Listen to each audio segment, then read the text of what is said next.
Turning ideas into desirable products and transforming small companies into big ones reflects and drives economic dynamism. Canada will need plenty of that in the post-pandemic era. Can we learn to innovate and compete with the best? Let's ask. In the nation's capital, Leah Lawrence. She's President and CEO of Sustainable Development Technology Canada. In North Bay, Ontario, Graeme Moffat, Chief Scientist and co-founder of System 2 Neurotechnology and a Senior Fellow at U of T's Munk School of Global Affairs and Public Policy. In Hamilton, Ontario, Ty J. Shattuck, CEO at the McMaster Innovation Park. And in the provincial capital, Huda Idrees, founder and CEO of the personal health data platform .health. And we're delighted to have you four with us here on TVO tonight. Before we go any further, Leah, I'm going to ask you, what's your Twitter account? My Twitter account is @NoPrincessLeah. @NoPrincessLeah. That's a good one. You win the prize tonight. That's very good. May the force be with you. Dan Bresnitz, whom we just had on, the author of Innovation Real Places, describes Canada as, quote, a tragic, morbidly fascinating innovation paradox. Let's get into that. Leah, how does that sound to you? Well, what I love about Dan is he likes to take it to the extreme, but I don't disagree with him too much. First of all, I think that in Canada, we've done maybe two things. We've thought that innovation and novelty was something that would transform an economy, and it can, but it's just the first step, as Dan talks about, of four. And so it's time for us to start thinking about what happens after innovation and novelty. How do we get this stuff into market? How do we realize that it's incremental, and moonshots and everything in between? And how do we think about the emerging climate, bio, all these emerging sectors that are so important to the economy of the future? All of which we will discuss through the course of our conversation. Graeme, that quote from Dan Bresnitz, how does it sound to you? Unfortunately, it sounds a little bit too on the mark so far. You know, Canada has been a low innovation equilibrium or a low innovation economy for probably far too long. And, you know, there are a number of different ways you can measure that, but probably one of the best ones is to look at just the biggest companies in Canada and how long they've been on the stock market, when they were founded. So if you look at, for example, the 15 biggest companies on the TSX, well, I think the median age is somewhere in the range of 122 years. And if you compare that with American companies, the largest companies in America, or the 15 largest companies in America, might be a median or average of 40 years old. So we just don't have the turnover in Canada among the biggest companies in our various industries, which suggests that we're not getting enough of the destruction and the creative destruction, and that's probably a part of the problem. But there are many other things that we need to solve as well in Canada. Ty, what do you make of that description? I think it's a good description of where we've been, but I think it doesn't reflect the fact that we're on a journey. I think there's a groundswell happening. I think for a long time, Canada has hit above its weight class in terms of research and in the form of invention. I think we're still figuring out how do we go from a good idea to an impactful reality. But I think there's a lot of good things that are being worked on right now, and I think we're in a transition period. Well, let's do a real-life example here. Huda, I want you, if you would, to tell the story of what happened at one point in your career as an entrepreneur. You visited the Ontario Ministry of Health, and what happened then? Yes, I mean, .health is a health technology company, and my first meeting I remember, and it was someone who was working in policy for the Ministry of Health. And when I told her about what we wanted to do, pretty basic concept, let's give everyone access to their own health data, she said, I think you should go to the US. And you should start it there, and when it's a success, you should bring it back. And she was right. I was very upset that she said this to me, but she was right. And she was right because why? I think Canada has this almost follower mentality where it's very risk averse. So, you know, investors, even customers, the government, they don't really want to adopt or become customers of a product that's brand new, even if it is homegrown. They would much rather take on a product or adopt it after it's been vetted in the US, where, of course, you know, companies and governments and everyone else is a lot more, you know, risk-philic, if we can call it that. And out of curiosity, one more follow-up here. When this advice was given to you from an official at the Ontario Ministry of Health, how did you take it? I mean, I think my initial reaction was I was quite upset about it because this is clearly something that we were trying to do within Canada.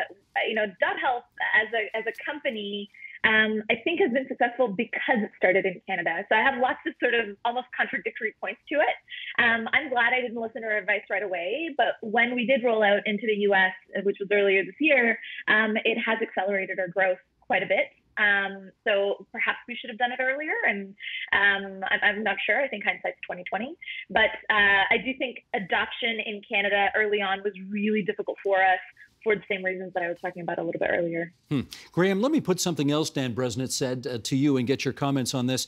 He said innovation demands vision, and he seems to think we have plenty of, I guess if I can put it this way, regional vision in this country, but no national vision. Do we need a national vision to put the puck in the net here? I mean, maybe we don't. You know, one of the challenges of innovation policy is that we tend to try to do it at the national level, which is not really necessarily the best way for Canadians to think about this. We have some very different economies in Canada. The West is very different from Ontario. The East is very different from the West. So we have a number of regional strengths, and we have some real clusters of innovation. I'm sure Ty will tell us about Hamilton and how that's a great example of manufacturing innovation in biotech and health tech. But in reality, you know, there's not necessarily a right way to think about innovation for the entire country. Even though we've tried innovation policy at the national level, maybe one of the reasons we haven't succeeded is that it's much more difficult to make it work on a broad basis than we can say at the provincial or even the municipal and regional levels. Well, Ty, let me ask you directly. Is McMaster's Innovation Park an example of regional innovation, or is there national vision to what you're up to? So I actually think I think it's both. I think at the end of the day, innovation boils down to, frankly, individual leadership. It's about that person that has the drive to bring an idea to life. I think, though, that it has to be in an environment that is supportive of bringing that idea to life. So I think what's happening at McMaster Innovation Park, and I'm obviously biased, is absolutely a regional play. To be perfectly frank, Hamilton, you know, we're making a big life science development. But to be frank, Hamilton does not have everything it takes to take on the world and be globally competitive in the realm of innovation. But I would argue nor does Mississauga, nor does Calgary, nor does Toronto. And so I think we have to stop thinking about individual municipalities, and we have to think about how do we leverage the assets across the province and frankly across the nation. So if that's what you mean by a national strategy, then I think it's a good idea. How do we make distance less relevant? Then I think that would be helpful. So we have to think about not the individual municipality, but the region. So we're a piece of the ecosystem. We are not the ecosystem ourselves. So it's actually not about one versus the other. It's about how do they stitch together to create a national mosaic, if you will, for innovation environment. Leah, let me get your take on whether we need a national vision in this country to be successful, or are we okay with these different regional opportunities? Well, Steve, I think I'd start with saying, so, you know, where I sit, we fund hundreds of small and medium-sized businesses across this country every year. We're the largest funder of climate tech SMEs in Canada. And I'm kind of where NUI is in that, you know, an entrepreneur can't do it alone, but there are regional strengths of talent and skills that can really be elevated. And so it's about bringing them together and thinking about how you support them. And I'd be so frustrated if I was in her shoes and somebody said, well, you know, you should go to the United States, because that's frankly just nonsense.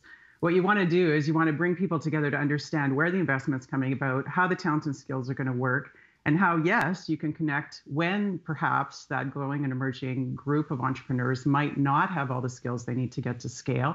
How do you connect them to a national ecosystem that might be able to do that? So yes, I agree completely with Graeme that the talent and skills are local. You need to connect them to global when they're ready through those other stages of innovation. And you frankly have to really figure out how do you get those big monopoly 100-plus-year-old companies investing in R&D and scale-up of firms? How do you actually get to disruptive innovation?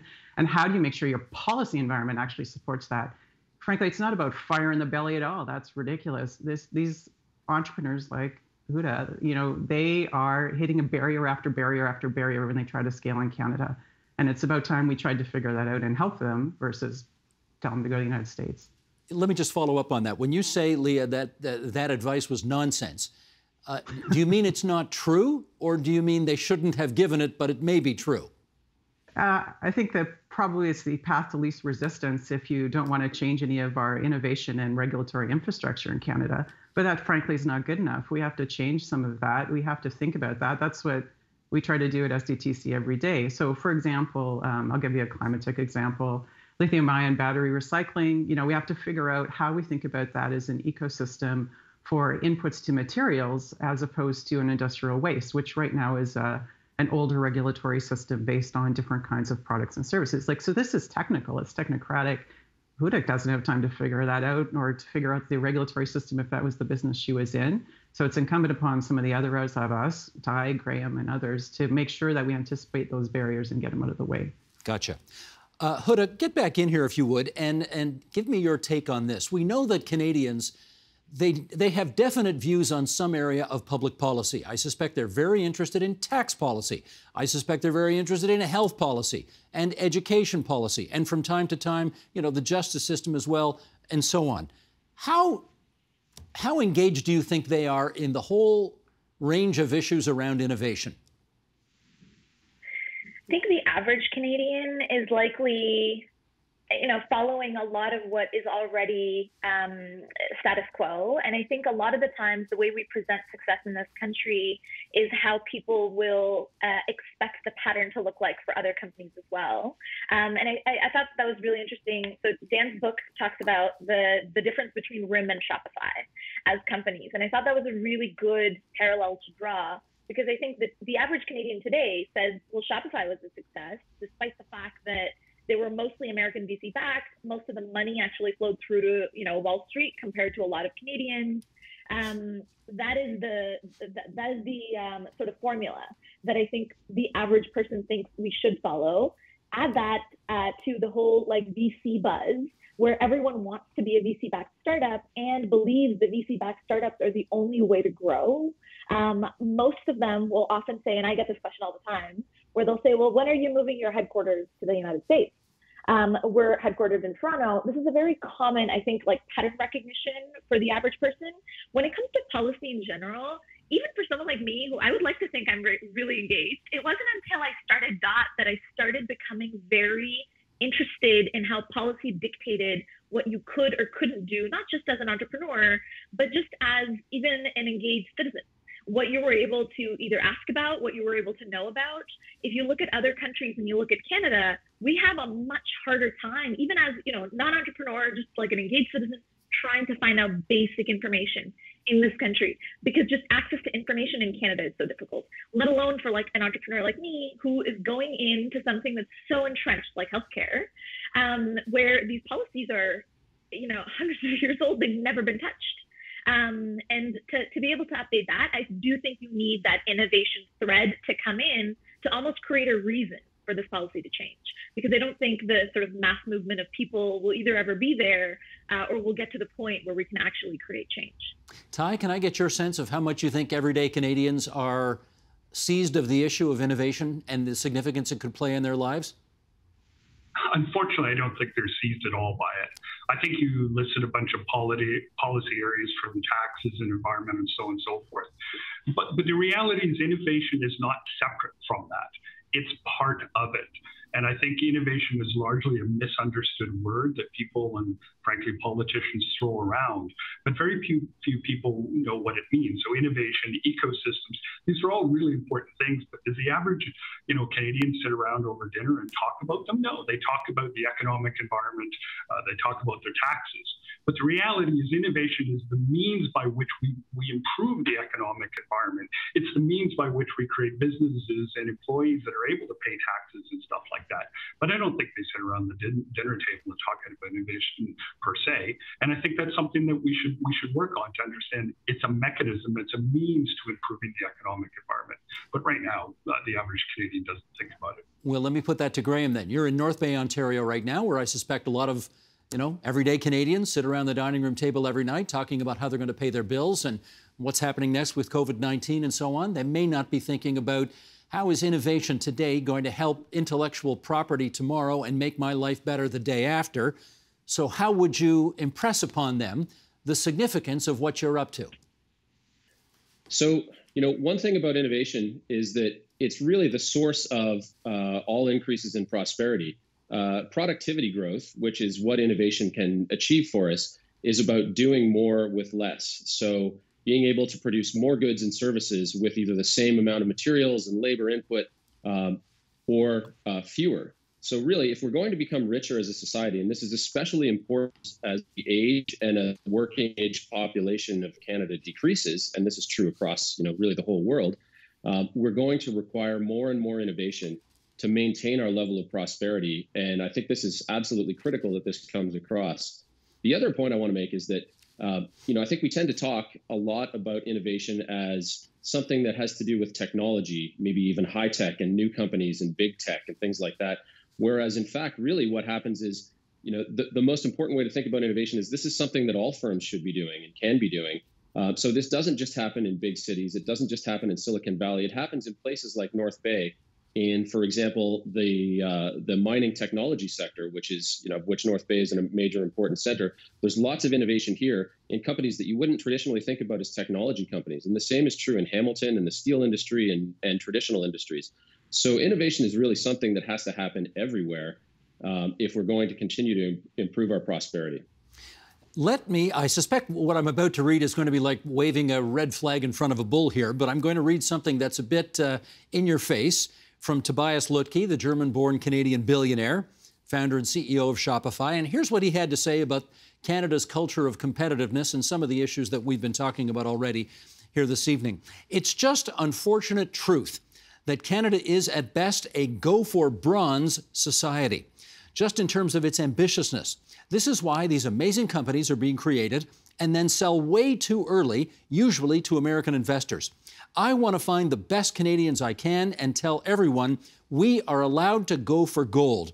Try to build a world-beating company. I'd like to know, Leah, why don't you start us off with this? Is he right that we seem to have we certainly don't have it in the Olympics anymore. We have an own the podium approach for the Olympics. But when it comes to innovation, are we still a go-for-bronze nation? I don't know who is the go for bronze nation. The entrepreneurs I work with every day want to stay here. They want to build their companies. They want to build them to scale. So I think that we have the potential to be a go for gold. I think the challenge is that we sit around talking about this like it's esoteric and that we don't have any great examples of companies that could scale. And we do. I just don't think they get the limelight. They don't get they don't have the lobbying might. They don't have agency, to use the technical term. And so how do you understand who those companies are? How do you raise them up? I mean, I can see companies in regenerative ag. I can see companies in water. I can see companies in digitally enabled clean tech as we apply AI to super energy, apply super energy efficiency to mining, for example. These are all things that I think Canada can lead in globally. And I think it's a question of how do we decide to support those gold for gold companies, and how do we, really identify them and help put the right supports around them. And I think that's something that Dan really speaks to, is that we haven't thought about it of getting to scale. We haven't thought about the fact that we need to have thousands of deployments of technologies or products to be able to then get into the other stages of innovation. And by focusing on novelty and single entrepreneurs and VC backed, we miss this whole understanding of what gold for gold really means. Huda, can I get your view on that? Do you think you're part of a go for bronze ecosystem? I don't, just for the record, I don't agree with most of what Toby says, but this one I do agree with him on. I do think there's a culture of mediocrity in Canada and in the innovation ecosystem in general. But I find it very funny that he's saying this, because when they listed, they picked like all American bankers. So I think it's a little bit contradictory that he's saying this. I do think Canada, has a culture of mediocrity for sure. And the companies have to fight uphill battles in order to become those sort of, Dot Health has global aspirations for sure. We do believe we'll be headquartered in Canada and, kind of build for the rest of the world. There's lots of companies that do that. But it is a lot more difficult than if you're surrounded by a mindset of winning, at all costs. Again, that comes with its own set of problems. But there's definitely this culture of mediocrity that I've definitely experienced here. Ty, maybe you could follow up on that, because one of the things, and I think it's been referenced already in our conversation, one of the things we hear about Canada that makes it such a difficult place to go for gold is that we can't scale up the way that others in other countries can. Why is that? So we can scale up the way entrepreneurs in other countries can. It's not a matter of can or can't you. We absolutely can. But it's more difficult. I think, the reality is at policy level, we touched on this a little while ago, is the battle, 10, 15 years ago is how do we move ideas out of the research bench into startups? And while it's not perfect yet, we need to do better. We can do that. Today's battle is, how do we scale these companies? How do we lead them? How do we finance them? How do we market and sell them? We can absolutely do that. But a lot of the people at the policy level are fighting just like a general fights the last battle. We're thinking about, well, how do we create startups? Startups are a necessary part of the ecosystem, but only the first step. And today is all about scaling. And so what we need to do is think, how do we fund these companies with Canadian capital? How do we connect these companies with demand out of Canadian enterprises? The whole issue of, you should go to the US, that's largely driven because you have early adopters. Why aren't we spending our dollars not just financing these companies, but acquiring innovative products? And there's a cultural issue there. It's this holistic issue. We absolutely can. We're starting to see it. But the problem is, how do we grow and scale them? And that's what we need to turn our collective energies today. Graeme, maybe you could give us a sense of how difficult you have found it going from idea to startup to scale up. Well, I wouldn't say that our company is a scale-up yet. We're still in the startup phase, but there are some significant challenges. We encounter many of the same challenges that Huda faces in accessing customers within, say, for example, the healthcare system. To bring things full circle back to my comment about the turnover in Canadian companies, one of the challenges I think that we face, Canadians tend to think of competition policy as bringing prices down or introducing more sellers into the market. But another problem that we face is the monopsony problem in Canada. So if you are trying to sell a product or service, if you're a small company trying to scale up and trying to sell into enterprise or to government, there just aren't that many buyers out there. And there's not a lot of competition among purchasers.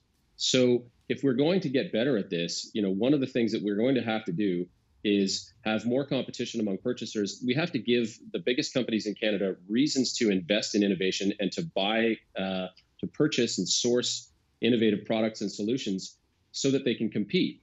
In order for them to want to compete, there has to be some competition. So I think we have to think about policy broadly if we're going to change things, if we're going to improve things. How do we make Canada more competitive, not just at the innovation level, not just at the invention and the product development level, but how do we make our economy more competitive for companies to be able to, Canadian startups to be able to grow by selling into, for example, healthcare or telecom or media or so on? Leah, how much of this problem that we have here is the fact that we just have a tiny fraction of what they've got in the United States as it relates to venture capitalists? I don't think that's the key issue. I think we could really learn from what we just saw in terms of vaccine delivery and the pandemic. So you saw some relatively small companies partnering with large global manufacturers and, who had distributed supply chains around the world, and they were able to commercialize ideas and products very quickly.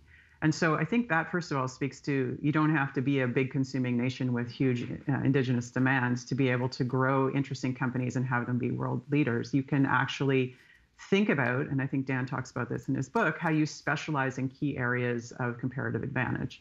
And so that's one thing I don't think that we've gotten our heads wrapped around in Canada, and certainly focusing all the discussion on startups without mapping that broader ecosystem and who the key partners might be to get to scale that they could partner with across the country would be a first step. And that would include both financing, not just venture-backed financing, although there are some firms in Canada that are now larger and are creating venture funds, but other kinds of financing, other kinds of know-how, other kinds of talent and skills that allow for the commercialization of a product or service on a global scale. I think one of the challenges that a startup has is it just doesn't have that global knowledge and know-how.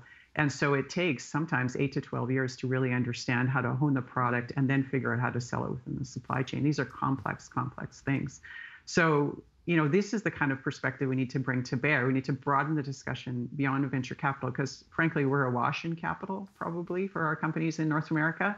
And the question really becomes, what are the other barriers to get them to scale? Ty, given that your name is McMaster Innovation Park, you seem the right person to ask this question to. How important are universities in what we're talking about tonight? So I think they're a critical part of the overall ecosystem. I think universities, we have to understand what they're really good at. They're really good at education. They're really good at research and discovery. What they're not necessarily really good at is bringing those products or productizing those technologies or creating startups. But the people within the universities could be. So I think we have to think of the universities as a huge asset, but they're on the invention side of the equation. Now it's how do we partner with the universities? How do we connect our industries that are in need of new technologies, new leadership, and new processes? How do we take advantage of it? Right now, universities kind of sit in one area and industry sits in the other. What we need to do is connect those two things, which will fuel the growth of the individual ventures. But it's how they're connected, not how do they play individually. Okay, let's try to better understand the role that government plays in all of this. And Huda, I want to go to you first on this. Do I have this right that once upon a time you were an advisor to the Ministry of Innovation, Science and Economic Development? That's right, for years, actually. Okay, what did you learn from that experience that's useful to you now? Not a ton, if I'm being very honest. I think and this is specifically because I'm in healthcare. And healthcare is particularly a provincial matter when it comes to Canada. It's a provincial budget line item. All the federal government really does is like a transfer payment agreement, and that's kind of it. And yeah, I think largely it was just good for me to understand how many layers are attached to each of these things. We did push a lot, and our report is available for anyone to take a look at. We were called the HBEST table, which is Health and Biosciences Economic Strategy tables. It was part of the ISED portfolio, and a lot of what we talked about was a lot of what this panel is talking about right now. How do we make sure there's more capital coming into Canadian companies? How do we scale up companies? How do we make sure that we keep the IP in Canada? And a lot of the advice back to the government was, you need to shift policy around this. You need to be buying from Canadian companies. I think the frustrating bit is because governments cycle through so quickly and the files change hands from minister to minister, it's very difficult to see any continuity attached to it. So you'll go back and you'll look at this report and you'll say, yeah, all of those things are true today because we never actioned them. And I think this keeps happening, especially in healthcare, where we have some incredible people like David Naylor who've put forward reports on what we need to do in order to scale up healthcare access across Canada. And that report came out over a decade ago, and we haven't really actioned anything. So I think that's where it's not that we're short of ideas or short of reports. It's that we actually need to have a plan in place, and that plan needs to be longer than however long the current government is going to stay in place. It needs to be a long-term plan and strategy, and it needs to be nonpartisan.